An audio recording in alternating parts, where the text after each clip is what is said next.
My name is Cecilio. I'm a graphic artist, and I'm going to show you how to make a 3D arrow with a reflective surface in Illustrator.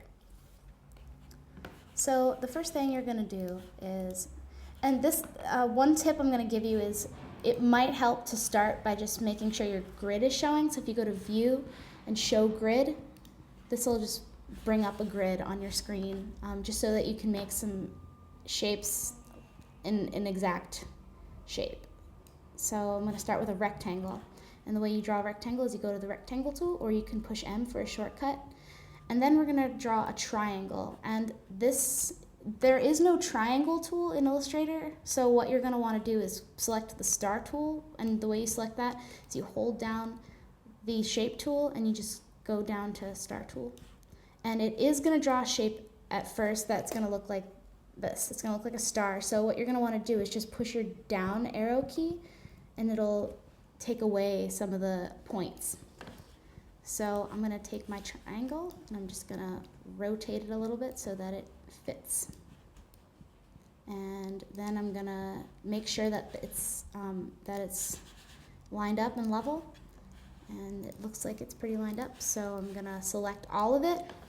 And then you're going to want to go to the Pathfinder window. And if your Pathfinder window isn't showing, you can just go to Window, and then you scroll down to Pathfinder, and this will open up the Pathfinder. So make sure that you've selected all of your shape, and go to this button, which is going to unite your shapes to be one shape. And so that way, when you make your line, your stroke, which is down in this left corner where your color is, you're just going to select, I'm going to select a gray just so that it shows up a little better, and you'll see what I mean once I've made the 3D arrow. So right now I've got a lined arrow. So the trick to making it look 3D is going to Effect, 3D, Extrude and Bevel, and what this is going to do is add some depth to this arrow. And make sure you click the preview so you can see what you're doing, because if you don't, you're not going to know what you're doing, and it might turn out the way you don't want it. So I'm gonna say this is good for now for our 3D arrow. All right, so now we've got this 3D arrow. What you want to do now is go to your layers panel, and mine isn't showing, so you can just go to Window, Layers, and just create a new layer. Zoom in, if you can, a little bit, just so you can get your exact points. Go to the pen tool, and this, and make sure you have the pen tool and not any of these options. And then go down to your color palette, select the None panel so that there's no stroke, but a fill is activated, and then just select white.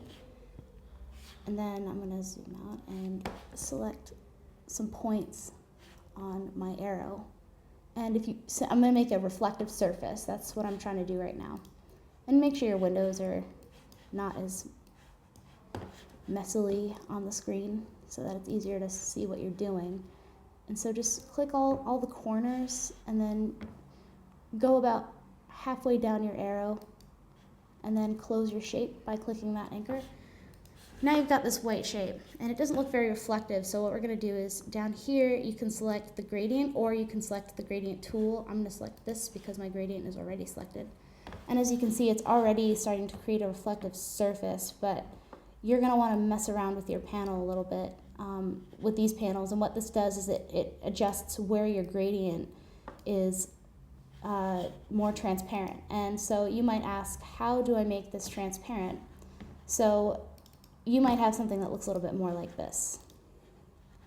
You might have, this, or you might have blue and black, or whatever you have.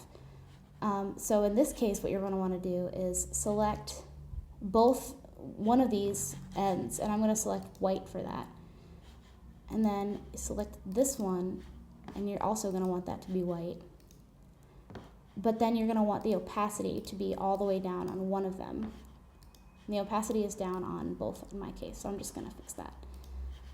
And then this is going to tell you where the opacity line kind of moves around and makes it so that if you move it all the way down here, there isn't really any opacity. It's just all white. So I'm just going to move this slightly more towards the middle, and that way you can have this kind of reflective looking surface. And I'm just going to move it a little bit more. And you can get more specific if this isn't reflective enough for you. Reflective in the sense of this arrow, I think this is probably going to be fine. And there you have your reflective arrow.